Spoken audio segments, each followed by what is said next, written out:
I'm currently working in a small town factory. I started working there when I was 15, and it's been 10 years now. After graduating from middle school, my family was poor, so I couldn't continue to high school like my classmates. To be honest, of course, I felt some disappointment. I enjoyed my school life up to middle school, and I was certainly anxious about not being able to have the same life as everyone else. But what kept me going, even though I started working right after middle school, were my frail but kind mother and my adoring younger brother and sister. Then there were the bright and funny older guys at the factory. Thanks to the people I've been blessed with, I've been able to overcome the challenges in my life. That's what I believe. But maybe because of the way I've lived, I've developed an attitude of letting go of those who leave. When my father left during my elementary school years, and when my friends excluded me because I couldn't keep up with their high school discussions, there's no point in chasing after them. Instead, I decided to cherish the people who are around me. That's how I came to think. But there was just one person who changed my way of thinking. She's Emily, my girlfriend, whom I've been dating for 3 years. Emily's family is wealthy, unlike mine. She went to college and now works as an office lady in a major company in the city. In other words, we're a couple with a financial gap. Despite that, Emily treats me as an equal, and the time I spend with her is genuinely joyful. I can't imagine a life without Emily. That's why I've come to want to marry Emily and start a family. I may not be able to offer her luxuries, but I've decided to always make her laugh regardless. And so, I began preparing for the proposal. There seemed to be various ways to propose, like dinner at a hotel, a big bouquet, or a surprise at a theme park, as I found out on the internet. Since a proposal is a once-in-a-lifetime event, I wanted to make it something memorable and joyful for Emily. What I thought of was proposing in a hotel room. Emily and I met through our shared hobby of photography. We both love cameras. So we often traveled to see landscapes we wanted to capture, staying at local hotels. Usually, we chose cheaper hotels since photography was our priority. But this time, I secretly reserved a luxury hotel to surprise her. The night view from the terrace was also highly recommended, so I thought it would be enjoyable for our photography hobby. Thinking this, I managed to reserve a luxury hotel by spending months saving up. And then there's the engagement ring that I couldn't forget.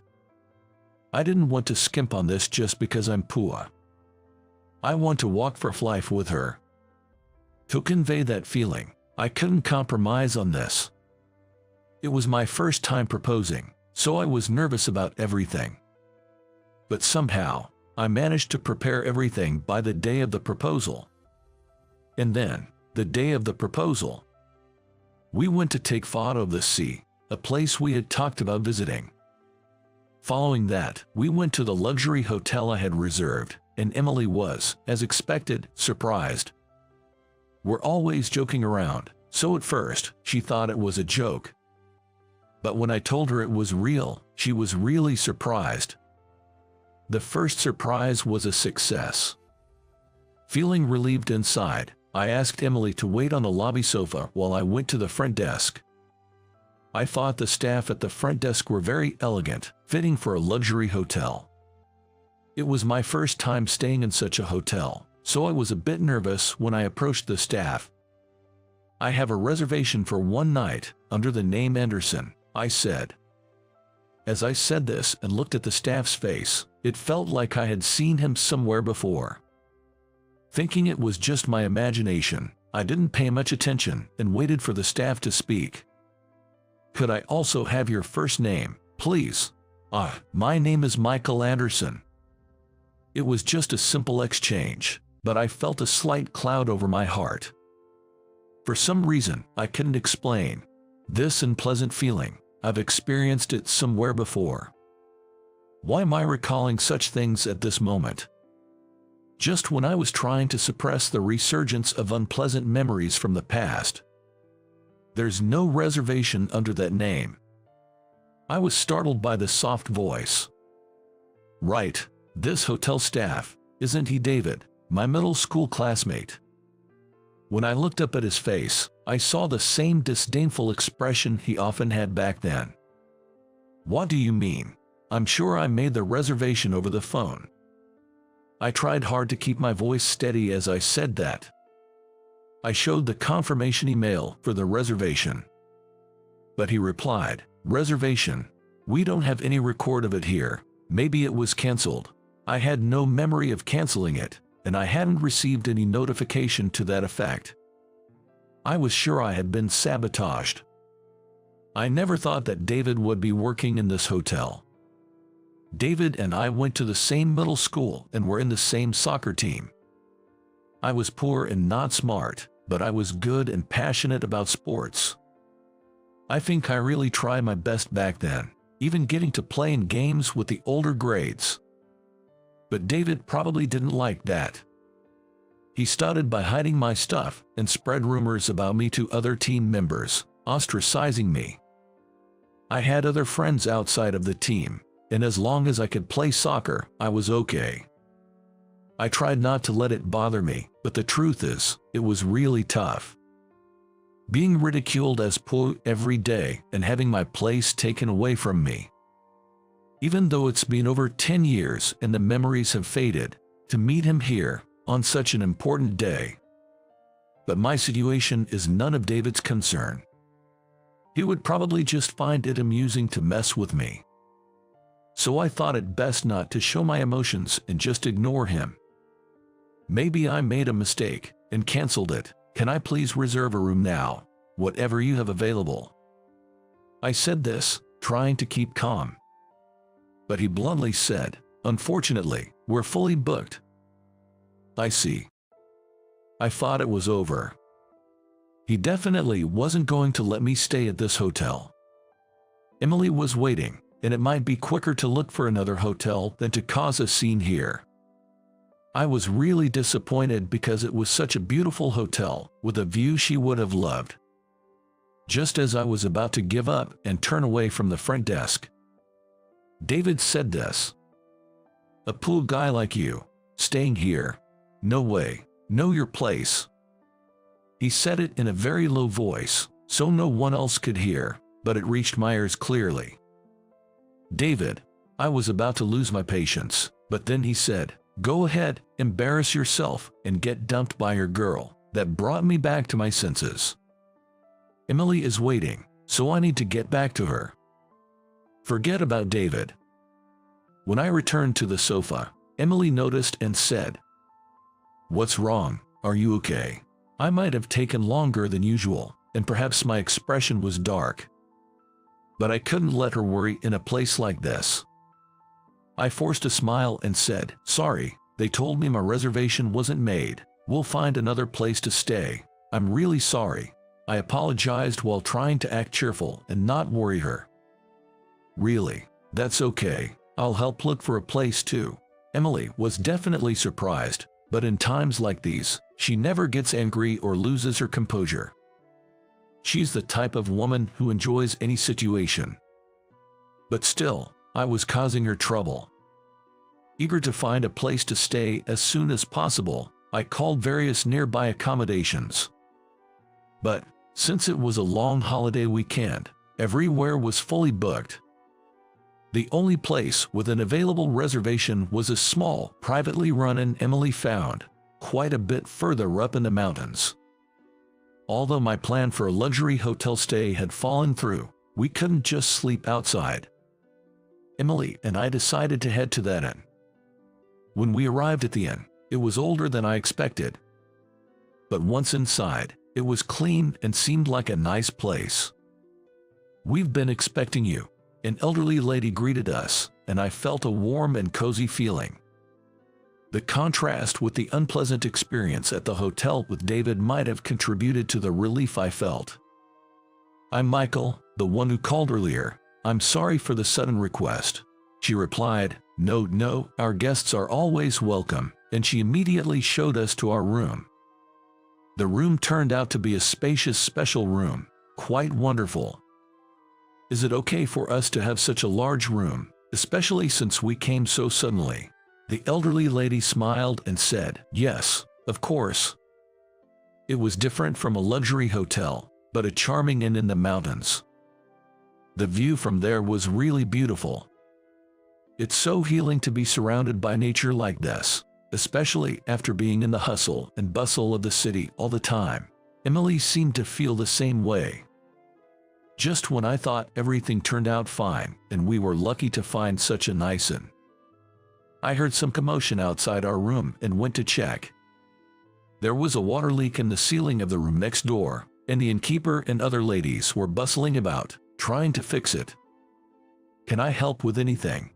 The staff seemed to be all women, so with my height, I'd probably be more effective in handling the ceiling repairs. Plus, I'm used to this kind of work for my job. But you're our guest. We can have you doing this.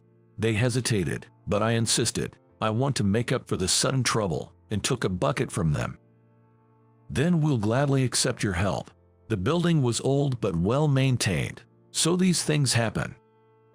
While I was helping, Emily was saying to the elderly lady, don't overdo it, sit down and rest. Her friendly and caring nature towards someone she just met was so like her. It made me smile. After the emergency repairs, we had dinner in our room. The meal, full of mountain delicacies, was truly delicious. If we had stayed as planned in the hotel, we would have been in a fancy restaurant by now, but by then, I had a feeling. Maybe this homely atmosphere suited Emily and me better. While I do aspire to luxury, this warm and cozy feeling is what makes us comfortable, and it's the kind of home life I want to build. Thinking this, I started to feel that proposing in this inn might be the best thing. During the meal, the elderly lady kept bringing dish after dish. Way too much for 2 people to finish. We can't eat anymore, Emily said, and the lady laughed, apologizing. Oh dear, I'm sorry. If you can't finish, I'll prepare some containers so you can take it home. Her words added even more warmth to the atmosphere. After dinner, as I gazed out of the window at the scenery from our room, I finally managed to say these words. I love the warm atmosphere when I'm with you, Emily. I want to keep walking this path together, always. Will you marry me? It was a true feeling that I could express because it wasn't in a luxury hotel, but in this place. If I had proposed in the hotel, I might have been too nervous to truly imprint this important moment in my heart.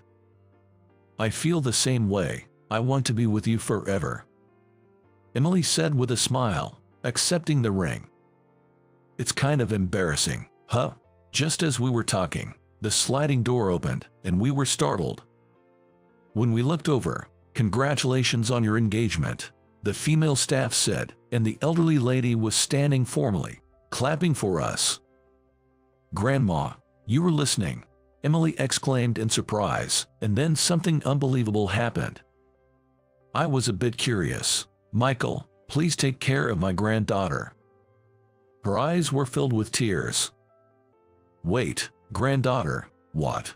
I couldn't comprehend the situation and had to ask Emily to explain. Turns out, this inn was Emily's mother's family home, and the elderly lady was indeed Emily's grandmother. Sorry I didn't tell you. I just never found the right moment. I used to come here to play when I was little. It's a place full of memories for me. That's why I was so happy when you liked it. It was completely unexpected and quite a twist of events. But the next day, another surprising development awaited us.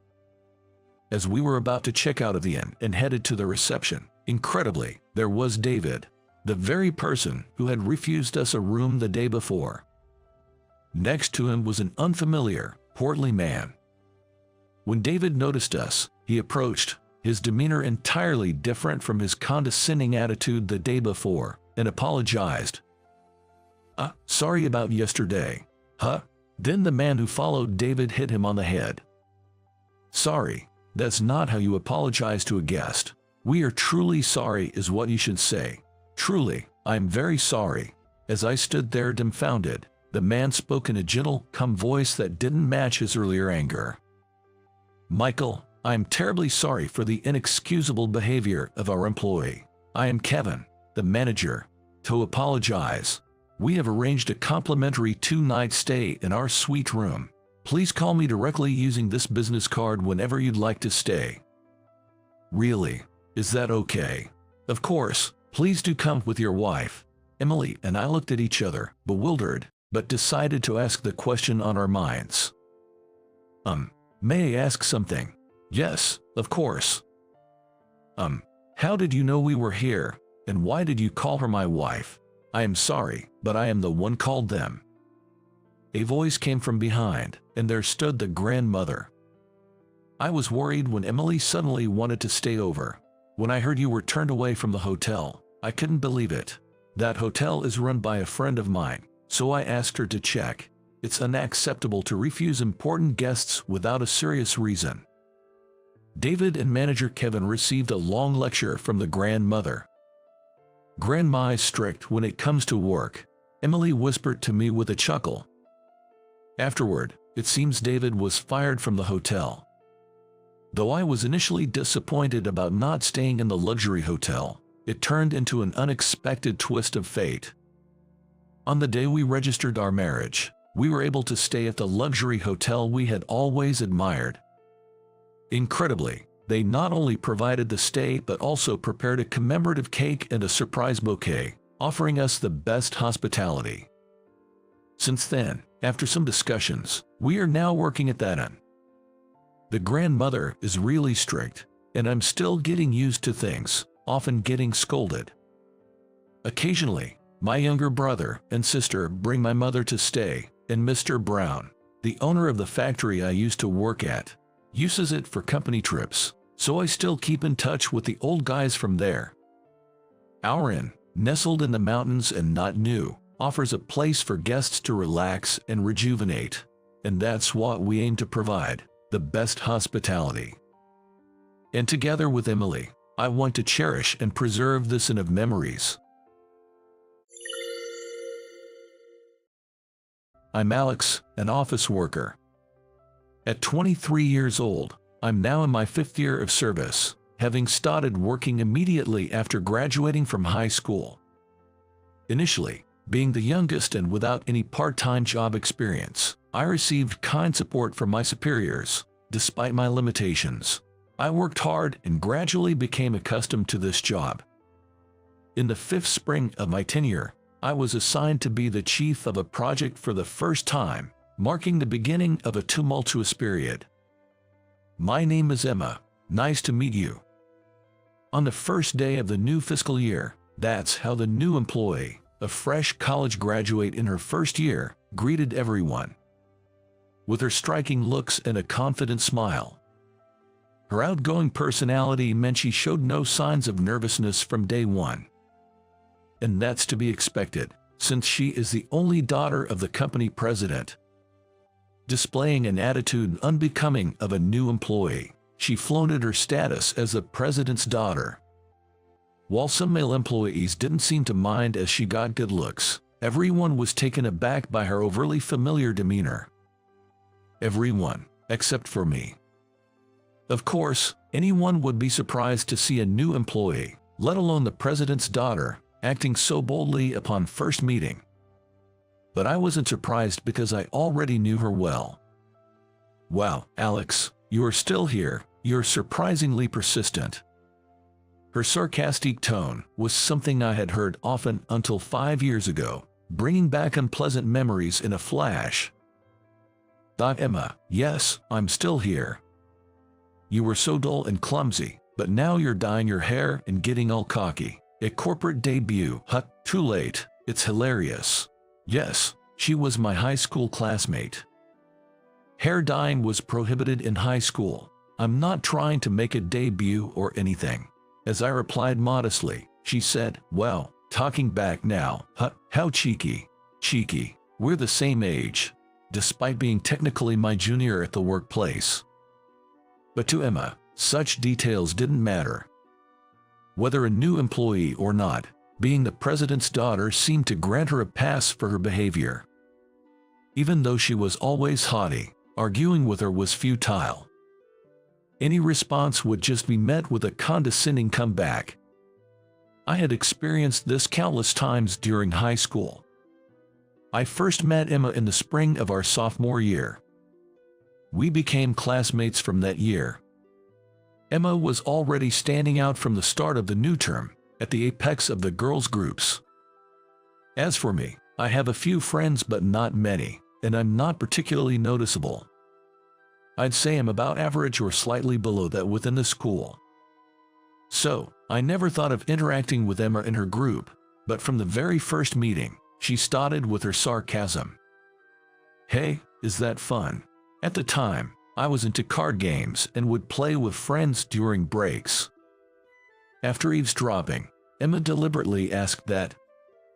"Well, it's fun," I said. To which she laughed loudly and commented, "Seriously, nerds are like kids, doing the same things as elementary schoolers." Despite never having spoken to me before, she deliberately approached me just to say something like that. I was completely baffled by her behavior and felt something akin to astonishment. As for me, I think wearing makeup and accessories against school rules and getting scolded by teachers every day is way more childish. Back then, I didn't think before speaking and blurted out what was on my mind. This infuriated Emma. That must have really bothered her, as she started picking on me daily with sarcastic remarks. I've gotten myself into trouble. I shouldn't have said that. Regretting it in my mind was too late. Hoping she would tire of me, I stopped responding altogether, which probably made her think she had won. We ended up in the same class for all 3 years of high school, and I had to endure her sarcastic remarks every day. It wasn't outright bullying, but being subjected to daily sarcasm was quite mentally taxing. The worst part was her comments about where I was going to work. "Hey, I heard you got a job." Though I hadn't told anyone but my close friends, somehow Emma knew about it. Wondering how she found out, I simply replied, "Well, yeah."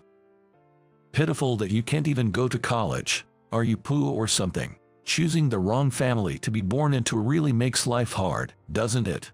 "I'm so glad I'm me," she taunted.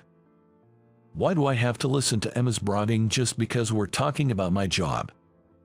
While I waited for her to leave, Emma dropped a bombshell. "I heard from a teacher that you're going to work at my dad's company." That was a real shock. I knew her father was a company president and that their last name was Johnson, which I had found out while preparing for my interview. But it never crossed my mind that they were related, considering how common the surname is.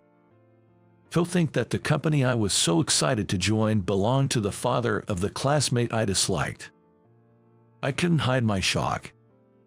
"Funny, you look so upset." "Don't worry, I plan to join my dad's company after graduating college, but you probably won't last 5 years there, so we won't have to work together."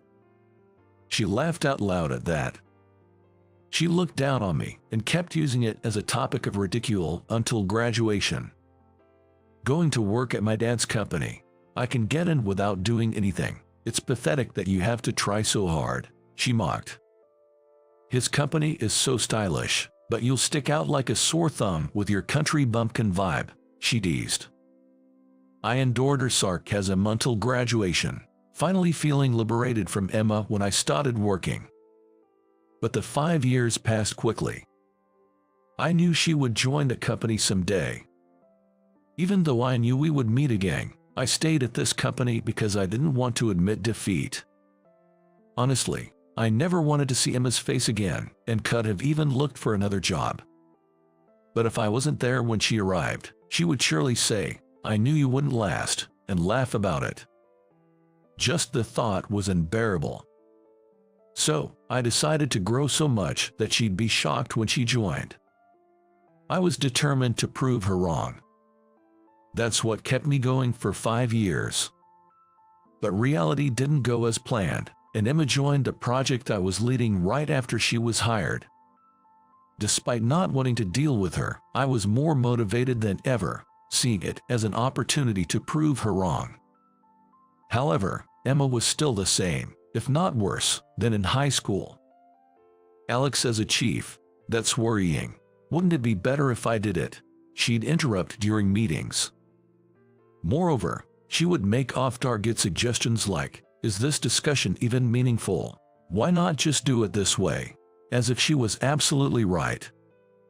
And to top it off, she never apologized for being late. She would also leave early without notice. Her self-centered behavior quickly became the talk of the company, but she didn't care, saying, "Dad would forgive me. I'm a special case as the president's daughter." No one dared to confront her due to her father's influence. I realized that no matter how well I performed, she wouldn't care, and proving her wrong seemed impossible. So, I focused on making this project, my first as a chief, a success. That became my main goal. But then, "Have a good evening," Emma said, getting up to leave right at the end of the workday. It was normal to leave at that time, and we weren't a company that demanded constant overtime. But still. "Hey, Emma, what about the documents due today?" Feeling genuinely worried, I had to ask. There had been documents due for weeks, and Emma hadn't submitted them yet. "Oops, I forgot. Alex, can you handle it?" Hearing that response, I couldn't just stay silent. "No, that's impossible. I've got a lot to do myself, and everyone else is busy with their work too. You can't just pass your tasks to others. You need to take responsibility and finish your own work." If this were a private matter, I'd prefer to ignore it, but this is work, and it can't be taken lightly. This could cause inconvenience to others and our clients. Then, unusually raising her voice, Emma said, "It's ridiculous that I can't leave at the end of my shift. I was busy, so it can't be helped. Isn't it your fault for assigning more work than can be done by the deadline?" Indeed, I think there is some truth to her point about work allocation. But honestly, I knew from the beginning that Emma wouldn't work seriously. I had only asked her to do basic documentation, and she spent most of her time on her phone or browsing makeup online, hardly working at all. Hearing her say she was busy when she planned to leave on time just didn't sit right with me. "Busy? What were you doing today then? Tell me what work you did. Can you say that in front of other employees who've been working hard all day?" Even the articulate Emma couldn't find words to retort and just glared at me. Eventually, she said, "It's impossible. I have a mixer to go to, and overtime is out of the question. If you keep being annoying, I'll tell my dad. You'll be fired in no time," and stormed towards the exit. Many of my colleagues, fearing her words, didn't dare to confront the new employee, Emma. But that's just wrong. Everyone else is working hard. It's unfair that I, who work sincerely, might get fired, while she, who plays around, acts so superior. It would be absurd if that actually happened. Realizing that arguing was futile, I pondered my next steps. I had planned to work until the last train just on my tasks, but maybe I could finish everything if I pulled an all-nighter. I tried to avoid overtime for others, only to overload myself. That's why I couldn't handle these troubles effectively. Thinking about it, maybe Emma was right about my misallocation. I might not have a leg to stand on if I were fired. Ouch! I heard Emma's voice from the direction of the door and looked over. There stood a person I didn't recognize. A middle-aged man in a clean, sharp suit, someone I had never seen before. As I wondered who he might be, I heard Emma say, "Dad, why?" And then I realized. This man was Mr. Johnson, the president, whom I was meeting for the first time. If he had witnessed this whole scene, things might be resolved quickly. Was I about to be fired immediately? Frozen with fear of what President Johnson might say, I noticed Emma acting strangely. Well, I expected her to claim I was bullying her and push for my termination, but she seemed flustered. Then President Johnson simply said, "No need to say anything." Emma fell silent, unable to argue back. It was the first time I saw her so compliant, which was, of course, expected. "You're fired, effective today." With President Johnson's next words, the office fell into a hushed silence. So it's come to this. President Johnson is human too. Seeing his daughter upset would naturally affect him. But was I wrong? What was the right thing to do as a chief? It's too late for regrets, but I couldn't help feeling frustrated. "Yes, I apologize," I answered softly. I had a lot of counter-arguments in mind, but I doubted that talking back to President Johnson would change the outcome. After all, he's Emma's father. Just as I had resigned myself to the inevitable, President Johnson said, "No, there's nothing for you to apologize for." Shocked, I looked up. What? There stood President Johnson with a look of exasperation, and Emma, pale-faced. "It's you, Emma, who's being fired. Did I ever say you could do whatever you want just because you're the president's daughter? You seem to be under some misconception. I let you join this company not because I thought you could do as you pleased, but as a learning experience, given your naivety and selfishness. I thought it would be too troublesome to have you hired elsewhere, but it seems my message didn't get through." From his demeanor, President Johnson was quite different from what I had imagined. I had always thought he doted on Emma and spoiled her. He seemed strict, and Emma looked tense in his presence. "Sorry, Dad, I'll be serious from now on. As the president, I cannot implore someone who behaves selfishly without considering the inconvenience to other employees." Despite Emma's tearful apologies, there was no sign of forgiveness. Finally, President Johnson ignored her and apologized to us, the employees. "I'm truly sorry for the trouble my daughter has caused. I'd like to finish the work she left undone." His offer surprised us, and though we hesitated, he insisted, so we accepted his help. Emma continued to sob, begging her father to reconsider the firing, but he never agreed. It was a pitiable sight, far from her usual haughty demeanor. But given her past behavior, no one sympathized with her. Thanks to President Johnson, we completed the documentation on time, and the project was a success. It was rare for him, mostly stationed overseas, to be at the headquarters. The supervisors were astonished to see him working on a project, doing tasks usually assigned to new recruits. I was nervous throughout, but working with him showed me he was a strict yet considerate leader.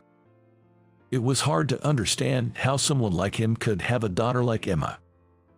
In the end, Emma was fired from the company.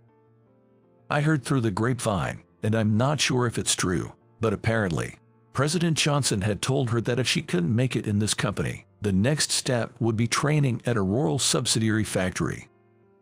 I don't know what she's up to these days, but I do hope this experience has changed her, even just a little, to be more like an average person.